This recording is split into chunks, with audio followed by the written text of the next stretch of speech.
నమస్తే. రాజీవ్ యువ వికాసం పథకం ముఖ్యంగా గ్రామాలలో దీని గురించి చర్చ నడుస్తూ ఉన్నది. ఒక పక్కన స్థానిక ఎన్నికలలోపు ఇస్తారు డబ్బులని ఒకవైపు, లేకపోయినట్టయితే స్థానిక ఎన్నికల తర్వాత వస్తాయని చెప్పేసి మరొకసేపు, ఇట్లా రకరకాలైనటువంటి చర్చ కొనసాగుతూ ఉంది. మరో పక్కన మొన్న ఇచ్చినట్టే చేసిండ్రు. జూన్ 2వ తారీఖున మేము ఇక డబ్బులు ఇస్తూ ఉన్నాం, చెక్కులు ఇస్తూ ఉన్నాం. కొంతమందికి మొదటి విడతలో ₹1,00,000 50,000 తీసుకున్నటువంటి వాళ్ళకి మేము రుణాలు ఇవ్వబోతా ఉన్నాం. 2వ తారీఖు నుంచి స్టార్ట్ అయితే అది అక్టోబర్ వరకు అయిపోతుందని చెప్పేసి ఒక పక్కన ప్రచారం చేసుకుంది ప్రభుత్వం. లబ్ధిదారులు కూడా ఎంపిక అయిపోయింది. ఎవరైతే 50,000కు ₹1,00,000 దరఖాస్తు చేసుకున్నారో వాళ్ళ సంఖ్య తక్కువ ఉంది కాబట్టి వాళ్ళకు మేము 1,100 కోట్ల రూపాయలను, అంటే దీనికి సుమారుగా 9,000 కోట్ల రూపాయలని ప్రభుత్వం కేటాయించినట్టుగా చెప్పింది. మొదటి విడతలో మాత్రం 1000 నుంచి 1,100 కోట్ల రూపాయలు మేము రిలీజ్ చేయబోతా ఉన్నాం. దాంట్లో భాగంగా మేము మొన్నటి 2వ తారీఖున లబ్ధిదారుల ఎంపిక కూడా పూర్తి అయిపోయింది కాబట్టి ఇస్తా ఉన్నామని చెప్పిండ్రు. దాని తర్వాత ఏమైందంటే దీని పట్ల పెద్ద ఎత్తున కూడా చాలామంది అప్లికేషన్ పెట్టుకున్నటువంటి వాళ్ళు ఉన్నారు. అప్లికేషన్ పెట్టుకున్నటువంటి వాళ్ళు దేనికి 50,000కు ₹1,00,000 చాలామంది తక్కువ పెట్టుకున్నారు. ప్రభుత్వం విధించినటువంటి ఇదేమో ప్రభుత్వం నిర్దేశించినటువంటి సంఖ్యకి అప్లికేషన్ పెట్టుకున్నటువంటి సంఖ్య చాలా తేడా ఉన్నది. కాబట్టి దీంట్లో ఎవరైనా కానీ చాలామంది ఎక్కువ మొత్తంలో 2 లక్షల నుంచి 3 లక్షలు, 3 లక్షల నుంచి 4 లక్షలకు పెట్టుకున్నటువంటి వాళ్ళే సుమారుగా 13 నుంచి 14 లక్షల మంది ఉన్నారు. 13 నుంచి 14 లక్షల మంది వీళ్ళే ఉన్నారు. మొత్తం దరఖాస్తుల సంఖ్య ఏమో 16.23, అంటే 16,23,000 దరఖాస్తులు వస్తే దాంట్లో 13 నుంచి 14 లక్షల మంది దర్దాపుగా దీనికే పెట్టుకున్నారు, 2 నుంచి 4 లక్షల వరకే.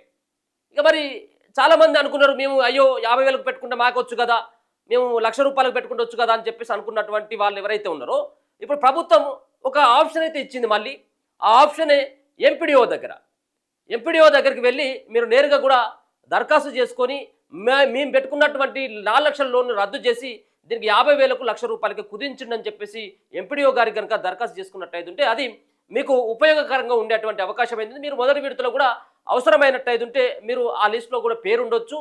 మరో పక్కన రకరకాలైనటువంటి ప్రచారం అయితే కొనసాగుతూ ఉన్నది.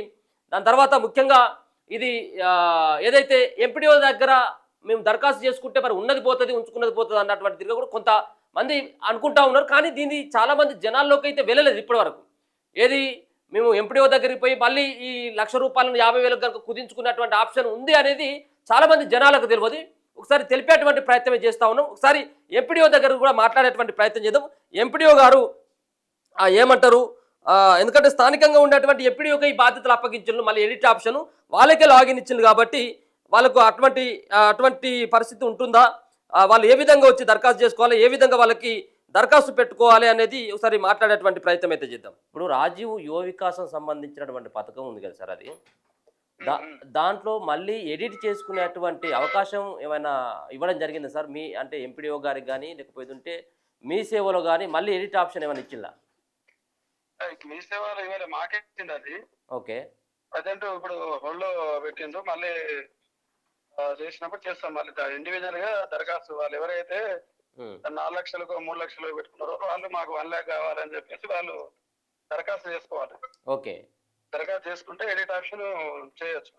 ఎవరు చేయొచ్చు సార్? అది మీ ఆధ్వర్యంలో మీరే చేయాలి సార్? ఎంపీడీఓ లాగిన్లోనే ఉంటుంది. ఎంపీడీఓ లాగిన్లోనే ఉంటుంది సెక్షన్. ఆల్రెడీ మరి ఇప్పటికే గ్రామాలలో 50,000కు ₹1,00,000 సంబంధించినటువంటి లబ్ధిదారుల ఎంపిక పూర్తయింది అంటా ఉన్నారు. మరో పక్కన ఇప్పుడు మనం లేదు, ఆల్రెడీ గవర్నమెంట్ ఇప్పుడు హోల్డ్లో పెట్టింది కదా, ఇప్పుడు ప్రస్తుతం లేదు. ఇప్పుడు జూన్ 2nd లాంచ్ చేసేదే ఆగింది.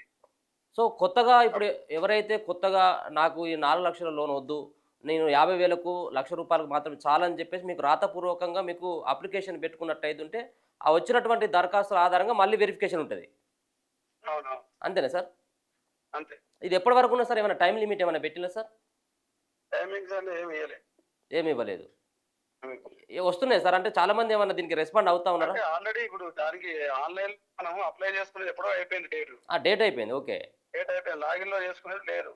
లాగిన్లో లేదు. ఓకే, లేదు. నేను అనేది ఇప్పుడు మళ్ళీ 4 లక్షలకు పెట్టుకున్నటువంటి వాళ్ళు మీకు అప్లికేషన్ ఇచ్చేటువంటిది ఏదైతే మాకు 4 లక్షలు కాదు సార్, నాకు 1,00,000 అయితే సరిపోతుంది అనేటువంటి దరఖాస్తు మీ దగ్గరికి వస్తున్నాయి ఇప్పుడు మళ్ళీ ఏం రావట్లేదు ఇంకా ప్రజెంట్. ఇప్పుడు అంతా ఇంద్రమ్మ ఇలా మార్కౌట్ మీద ఉన్నాం బిజీలో.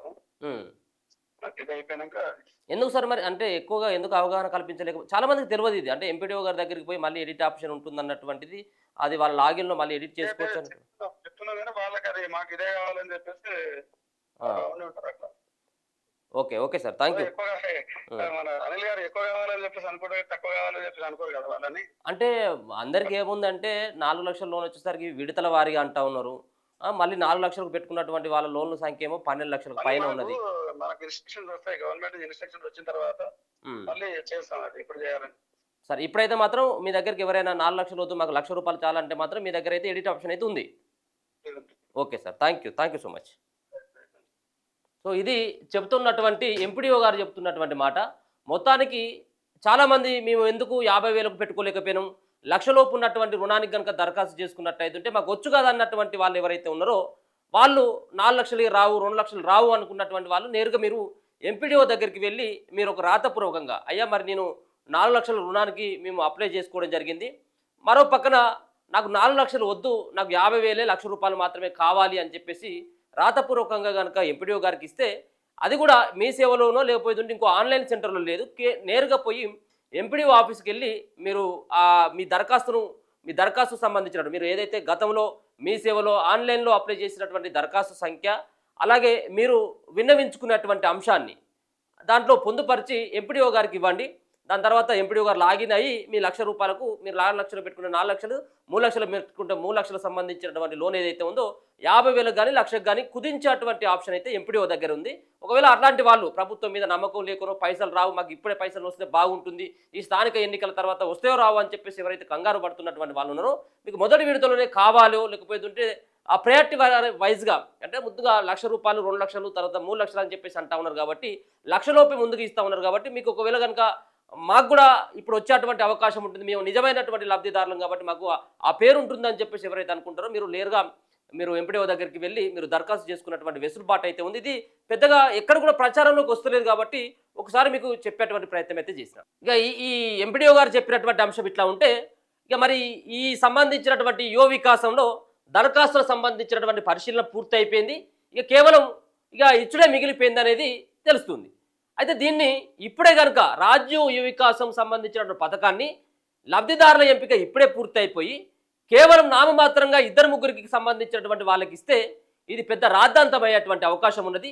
కేవలం స్థానిక ఎన్నికలకు 1 నెల ముందే ఉంది కాబట్టి ఈ 1 నెల ముందు కనుక ఈ రాజ్యం వికాసాన్ని గ్రామానికి 4-5 చొప్పున ఇస్తే ఇది రేపు జరగబోయేటువంటి ఎన్నికల పైన తీవ్రమైనటువంటి ప్రభావాన్ని చూపేటువంటి అవకాశం ఉంటుందన్నటువంటి భావనతోటే కావచ్చు ప్రభుత్వం ఒక రకమైనటువంటి నిర్ణయం తీసుకున్నది అన్నట్టుగా తెలుస్తుంది.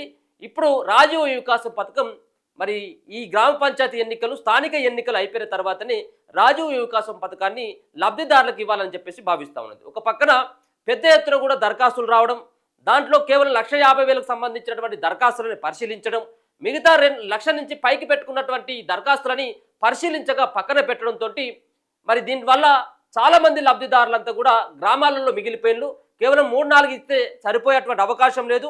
దాంట్లో మిగిలినటువంటి వాళ్ళ దగ్గర నుంచి వ్యతిరేకంగా పార్టీ పైన అభిప్రాయం ఉండేటువంటి అవకాశం ఉంటుంది కాబట్టి రేపు జరగనున్నటువంటి ఎన్నికల్లో ఖచ్చితంగా తీవ్రమైనటువంటి ప్రభావాన్ని చూపేటువంటి అవకాశం ఉంటుందన్నటువంటి భావనతోటి ప్రభుత్వం కూడా కొంత వాయిదా వేసుకున్నట్టుగా తెలుస్తూ ఉన్నది. రేపిస్తాం మాపిస్తాం అని చెప్పేసి చెప్పుకుంటూ ఇప్పటివరకు జరుపుకుంటూ వచ్చింది. ఇప్పుడు ఈ ఎన్నికల కంటే ముందు ఇస్తే మాత్రం ప్రభుత్వం బొక్కబోర్ల పడేటువంటి అవకాశం అయితే కనబడతా ఉంది. ఎందుకంటే గ్రామానికి దరిదాపుగా ఒక 100కు పైన సంబంధించినటువంటి దరఖాస్తులు వచ్చినాయి తప్పించి 100కు కిందకి ఎక్కడ కూడా దరఖాస్తులు రాలేదు. ఏది 50,000 నుంచి 4 లక్షలు పెట్టుకున్నటువంటి వాళ్ళు. అయితే దాంట్లో 50,000 నుంచి ₹1,00,000 దరఖాస్తు పెట్టుకున్నటువంటి వాళ్ళు కేవలం 10 లోపు మాత్రమే ఉన్నారు. ఒక్కొక్క గ్రామంలో ఒకరిద్దరే ఉన్నారు. ఇక మిగతా ఉన్నటువంటి 100 మంది దరఖాస్తు చేసుకుంటే దాంట్లో 95 మంది దాదాపుగా 2 లక్షల నుంచి 4 లక్షల వరకు పెట్టుకున్నటువంటి వాళ్ళే ఉన్నారు.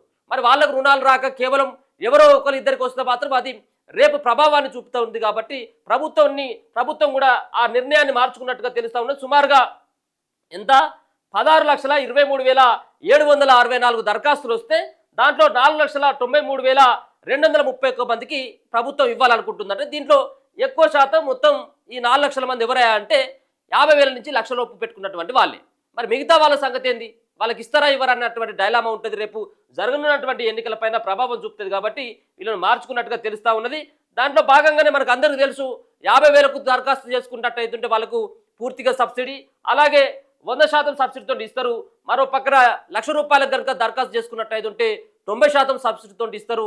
అలాగే 2 లక్షలకు, అలాగే 4 లక్షలకు సంబంధించినటువంటి వివిధ కేటగిరీలో వివిధ సంబంధించినటువంటి సబ్సిడీ రూపంలో ప్రభుత్వం ఇస్తూ ఉన్నది. కాబట్టి మరి దానికి 4 లక్షలకి పెట్టుకున్నట్టయితుంటే కొంత ఉపయోగకరంగా ఉంటుంది. వాళ్ళు బిజినెస్ చేసుకోవాలని, చిన్న చిన్న వ్యాపారాలు పెట్టుకోవాలన్నా కానీ 50,000 ₹1,00,000 కాదు కాబట్టి నేరుగా 4 లక్షలకి పెట్టుకున్నారు. కాబట్టి వాళ్ళకు ఇప్పుడు ప్రభుత్వం ఆలోచిస్తూ ఉంది. కొంతమందికి ఎడిట్ ఆప్షన్ కూడా ఇచ్చి వాళ్ళని మార్చుకోవాలని చెప్పేసి కూడా ప్రభుత్వం కూడా చెప్తా ఉన్నది. కాబట్టి ఇది ఇంకా వీళ్ళు దరఖాస్తులది ఇప్పుడు దాదాపుగా వచ్చే నెలలో ఎన్నికలు అనుకుంటా ఉన్నారు. వచ్చే నెలలో ఎన్నికలు ఉంటే వచ్చే నెల మొదటి వారంలో ఎన్నికలు అంటే ఇంకా నెల టైమే ఉన్నది. ఇప్పుడు ఎంపీడీఓ దగ్గరికి పోవాలి. ఎవరు 4 లక్షలకు సంబంధించినటువంటి దరఖాస్తు పెట్టుకుంటే వాళ్ళు ఎంపీడీఓ దగ్గరికి పోయి రాతపూర్వకంగా ఇస్తే ఆ రాతపూర్వకంగా చూసినటువంటి ఆ పేపర్ని ఎంపీడీఓ లాగిన్ అయిపోయి ఆ లాగిన్లో మళ్ళీ దీన్ని ఎడిట్ చేయాలి. దీనికి కొంత ఒక 15 నుంచి 20 రోజుల టైం దీనికే పడుతుంది. దాని తర్వాత మళ్ళీ ఇప్పుడు గ్రామాల్లో 4-5 అప్లికేషన్ పెట్టుకున్నారు కాబట్టి వాటిని పరిశీలించిండు. మరి వీటిని కూడా వచ్చినటువంటి దరఖాస్తులను, పాత ఉన్నటువంటి దరఖాస్తులు, ఇప్పుడు కొత్తగా వచ్చినటువంటి ఎడిట్ ఆప్షన్లో వచ్చినటువంటి దరఖాస్తులు అన్నింటినీ పరిశీలించిన తర్వాత మళ్ళీ లబ్ధిదారుల ఎంపిక, మళ్ళీ గ్రామ సభలు, మళ్ళీ ఈ ఇందిరమ్మ కమిటీలకు సంబంధించిన ప్రమేయం ఉంటుంది. కాబట్టి దీనికి నెల నుంచి నెల 15 రోజులు ఎట్లాగో పోతుంది. అందుకని చెప్పేసి రాజీవ్ వికాసం పథకం స్థానిక ఎన్నికల తర్వాతనే ప్రభుత్వం ఇచ్చేటువంటి అవకాశం అయితే కనబడతా ఉంది. చూస్తూనే ఉండండి మన తొలి వెలుగు.